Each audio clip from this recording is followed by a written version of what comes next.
Irregular menstruation, fainting and dizzy spells. There are 2 reasons high school girls faint. You want to guess what they are?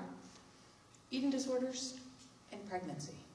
That's just about it. I guess dehydration, I suppose. I should put 3 in there. But that's the first 2 questions that school counselors ask when a girl passes out at school. And if your daughter talks about feeling dizzy and, or your son, because there is a percentage of the population that could struggle for men, about 10% of anorexic bulimics are men. You need to consider the idea of an eating disorder if their child is talking about a lot of dizziness.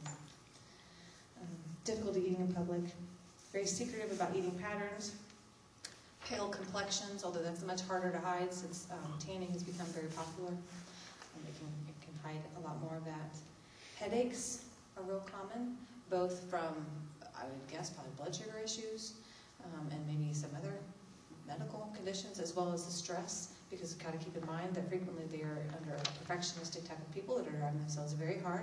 They do a great deal to please almost everybody else in the world. People love most of my anorexic clients until they get to the really grumpy stage where they're starving themselves. They are very pleasant people, but they get headaches frequently. Feeling of self-worth is determined by what or what is not eaten, and there's nothing to explain why they're losing the kind of the weight that they talk about. So those are some things to pay attention to, for the families. There's lots of medical things that I could go into, including hair loss. Because if you look at it from a body standpoint, nail growth and their skin, those are things when the body's going into starvation mode, but that's expendable. You can live without hair. A lot of women would disagree with me, but you can live without hair.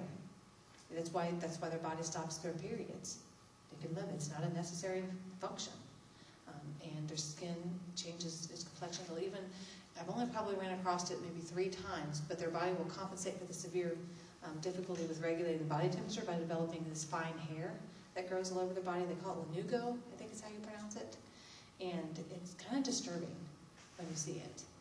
There's also, in addition to being severely dehydrated, they also develop edema, where their hands and feet and face sometimes will swell and retain enormous amounts of water, which causes lots of psychological issues because now their weight's going up, but their body doesn't trust them to be taking in water, so it holds it, which is part of the problem with the whole diuretic and the laxative issue, that initially they feel like they lose weight because they lose all that water weight, but their body compensates by not letting them flush out any more water for the next 24 to 72 hours, so they start retaining it. And then their weight goes back up, and so they use the diuretic again. And it becomes a very dangerous cycle. Those are conditions that need to end up being treated medically. Insomnia happens a great deal for these individuals. And I remember reading some research a while back that had to do perhaps with wondering about their thyroid being impacted by it, but I am not certain that it's completely medical versus some psychological reasons why they're not able to sleep, or the fact that a lot of their food patterns or intensive exercising patterns happen in the middle of the night. And I can see Dr. Henley's brain is spinning over there about it, so if you come up with some ideas, let me know. Yeah, let me think about it. We talked about sleeping disorders last time with Dr. Boschman, Yeah. and melatonin and just the circadian rhythms and stuff that your body goes through, and I'm sure it has something to do with that, but I'll have to think about it for a few minutes. Well, they're having difficulty with temperature regulation, and not just because they lose body fat. There is some research that supports some of the thyroid issues and perhaps some pituitary gland issues. But again, that's out of my depth of expertise. You see all those, the thyroid, it's all involved in metabolism, so your metabolic rate and everything else will be adjusted depending on your starvation, if you're going into starvation mode. So it's all connected somehow, it's just that it's difficult to figure it all out, right? What we talk a lot about actually in my practice is the mind-body connection. Our mind and our body are very much connected, we just don't always know how. Right. But I can get many clients that are kind of skeptical of that whole concept. We'll agree, okay, yeah, they have worried themselves literally sick, made themselves vomit before a presentation, or they know they can give themselves a headache or migraines. They can accept those type of things are related, but we know immune functioning is very much related. I used to get sick every freaking Christmas vacation from college, and it was finals, pushing myself all the way through finals, poor sleep. It's like my body knew I was going home, and I had like 2 or 3 weeks off, and I would get it before, like every darn time, until I finally figured that out, and then did better at planning. So, and I'm going to go through now the things to look for bulimia, but in my opinion, a lot of them are very much the same. There's high need to please of people. They actually still have a lot of performance-based issues. They are also very afraid of gaining weight. It just doesn't reach the phobic level typically. The anorexics feel that bulimics are often very much afraid of gaining weight. Avoidance of restaurants and planned meals or social events that form around that.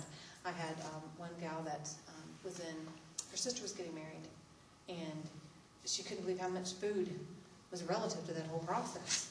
You know, with the bridal shower parties, and then the rehearsal dinner, and then actually at the wedding, and she had to sit up in front of all those people on that one big table that the family sits at, and had to eat in front of people. And unfortunately, her eating disorder status, the mom who was over-involved, announced it to the family that we're struggling with this illness, but we're going to be a family, we're going to work through it.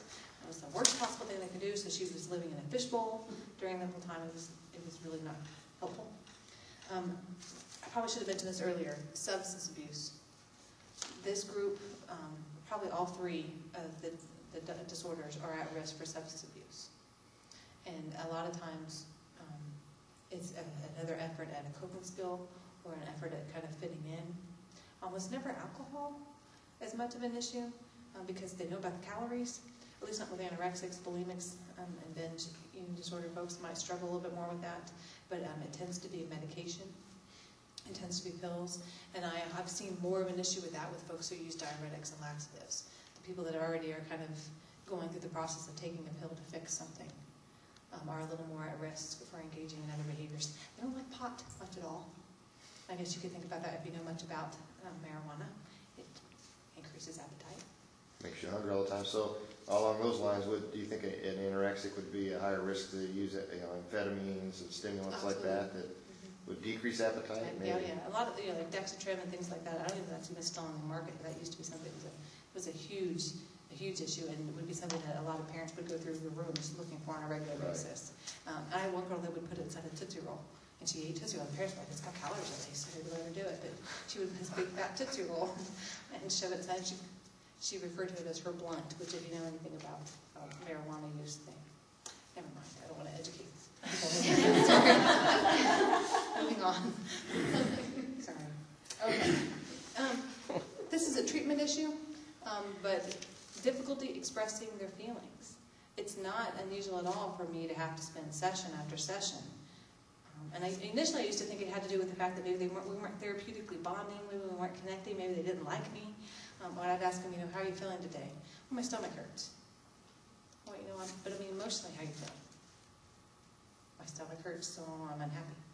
Like they were that physical, they just couldn't connect to a lot of their emotional state. And if they did, they had a really hard time being vulnerable and expressing it. And so that becomes a whole other subset of treatment issues. And vulnerability is just not something they're good at. At first, I was hesitant to list this criteria because I thought it wasn't quite accurate, but I started looking back over some clients over time. That possible conflict over gender identity or sexual orientation is something to pay attention to, particularly for bulimics, more so than anorexics. And I think it really has to do with just developing identity. When you think about a lot of these gals, and guys for that matter, really are struggling with who they are in general. And it's an issue that becomes, that age, that is the time that people do start telling people, or really they often know long before they hit their teen years, that they might be interested in a different sexual orientation. But of the men who have come in for treatment, particularly for bulimia, I would say 50% or more of them have been struggling with coming out to their families. They are gay, and it makes sense that they might list that among the criteria, but I'm not trying to say that everybody who's struggling with bulimia could be struggling with gender identity issues. So I didn't want to give that impression. Dr. Dalton, you might want to differentiate between sexual orientation and gender identity disorder. I don't know if everybody knows what gender identity disorder is and how that's different. It's sometimes different than, well, it is different. It is different. Yeah. It is different. Sexual orientation is like, I'm heterosexual. I'm interested in the opposite sex. Same-sex interest is homosexual, or bisexual. They have interest in both. That's sexual orientation. Gender identity is where correct me if I'm wrong, but is where they feel that they've been born the wrong sex.